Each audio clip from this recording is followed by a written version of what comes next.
আসসালামু আলাইকুম। ডায়াবেটিস রোগে ইনসুলিন কেন দরকার? সেই প্রসঙ্গে আমরা আজকে একটু আলোচনা করব। ডায়াবেটিস বলতে আমরা সাধারণত ডায়াবেটিস মেলাইটাস রোগটাকেই বুঝি। এছাড়াও আরো কিছু প্রকারভেদ আছে, যেমন গর্ভকালীন ডায়াবেটিস, তারপরে ডায়াবেটিস ইনসিপিডাস, হ্যাঁ? কিন্তু ডায়াবেটিস মেলাইটাস যেটা, এটা হচ্ছে ২ প্রকার।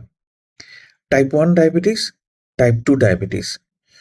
টাইপ 1 ডায়াবেটিসে যেটা ঘটে, আমাদের শরীরের প্যানক্রিয়াস থেকে যে ইনসুলিন নির্গত হয়, অটোইমিউন সিস্টেম অ্যাক্টিভেট হওয়ার কারণে প্যানক্রিয়াসের যেই সেলগুলো থেকে ইনসুলিন নির্গত হয়, বিটা সেল, সেই সেলগুলো নষ্ট হয়ে যায়। ফলে প্যানক্রিয়াস ইনসুলিন নির্গত করতে পারে না। সাধারণত শিশু কিশোর বয়স থেকেই টাইপ 1 ডায়াবেটিসের রোগীদের ইনসুলিন নেয়ার প্রয়োজন হয়। তার কারণ হচ্ছে, যদি ইনসুলিন দেয়া না হয়, যেহেতু তার শরীরে ইনসুলিন তৈরি হয় না, তখন কি হবে? ইনসুলিনের কাজটা কি? ইনসুলিনের কাজ হচ্ছে গ্লুকোজকে রক্ত থেকে আমাদের কোষের ভেতরে ঢোকানো। যেহেতু ইনসুলিন নেই, এই কাজটা তৈরি হচ্ছে না, এই কাজটা হচ্ছে না।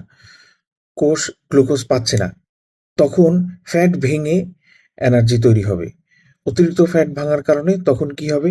তখন কিটোঅ্যাসিডোসিস বা ডায়াবেটিক কিটোঅ্যাসিডোসিস নামে একটা লাইফ থ্রেটানিং কন্ডিশন তৈরি হতে পারে। এজন্য টাইপ 1 ডায়াবেটিসে ইনসুলিন শুরু থেকেই অপরিহার্য। আর টাইপ 2 ডায়াবেটিসের ঘটনা যেটা ঘটে, এখানে প্যানক্রিয়াসের বিটা সেল থেকে ইনসুলিন নির্গত হয়। কিন্তু দিনে, দিনে এই যে ইনসুলিন গ্লুকোজকে সেলের ভেতরে ঢোকাবে, একটা পর্যায়ে সেল গ্লুকোজ নিতে, নিতে টায়ার্ড হয়ে পড়ে।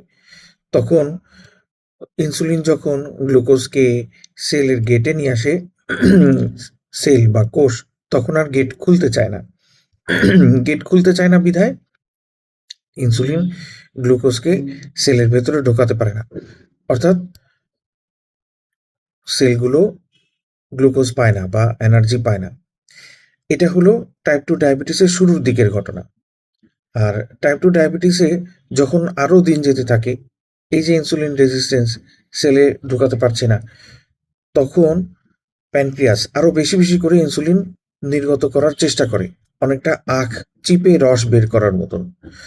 তখন কি হয়? ইনসুলিন বেশি, বেশি করে নিঃসরণ করার চেষ্টায় প্যানক্রিয়াসের বিটা সেল ধীরে, ধীরে টায়ার্ড হয়ে পড়ে। টায়ার্ড হয়ে গিয়ে সে নিজেও আর বেশি ইনসুলিন নির্গত করতে পারে না। দিনে, দিনে ইনসুলিন নির্গত করার ক্ষমতা তার একেবারেই কমে যেতে থাকে। অর্থাৎ টাইপ 2 ডায়াবেটিসের শুরুর দিকে ইনসুলিন নির্গত হলেও পরবর্তীতে গিয়ে ইনসুলিনও আর বিটা সেল থেকে তৈরি হয় না বা কম তৈরি হয়। এজন্য তখন কি করা হয়? টাইপ 2 ডায়াবেটিসের শুরুর দিকে মুখে খাওয়ার কিছু ট্যাবলেট দিয়ে হয়তো এই প্যানক্রিয়াসের বিটা সেল থেকে ইনসুলিন নিঃসরণটাকে বাড়ানো যায়।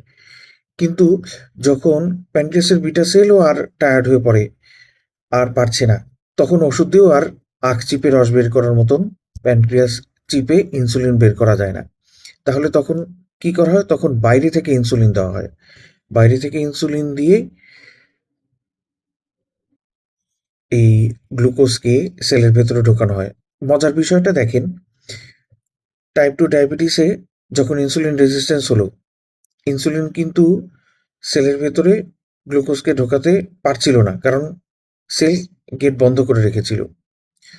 যখন বাইরে থেকে ইনসুলিন দেওয়া হলো, তাহলে সেই ইনসুলিন কিভাবে সেলের ভিতরে গ্লুকোজকে ঢোকায়? সেই ইনসুলিন আরো বাড়তি ডোজে দেয়া হয়। যার কারণে অনেকটা বিষয়টা এমন, চাবি ভোঁতা হয়ে গেলে তখন বারবার চাবি ঘুরিয়ে দরজা খোলা হয়। বিষয়টা এমন, বাইরে থেকে বাড়তি ডোজ দিয়ে, অর্থাৎ ইনসুলিন দিয়ে গ্লুকোজকে সেলের ভেতরে ঢোকানো হয়। তার মানে আমরা বুঝলাম যে যাদের টাইপ 1 ডায়াবেটিস, তাদের জন্য ইনসুলিনই একমাত্র উপায়। আর যাদের টাইপ 2 ডায়াবেটিস, তাদের শুরুর দিকে যদিও বা ট্যাবলেট দিয়ে গ্লুকোজ কন্ট্রোল করা যেতে পারে, কিন্তু পরবর্তীতে একটা পর্যায়ে যেয়ে তাদেরও ইনসুলিনের উপর ডিপেন্ডেন্ট হওয়ার প্রয়োজন হতে পারে। পরবর্তীতে এ সম্বন্ধে আরো ডিটেইলস আলোচনা করব ইনশাআল্লাহ। সবাই সুস্থ থাকবেন, ভালো থাকবেন। ধন্যবাদ।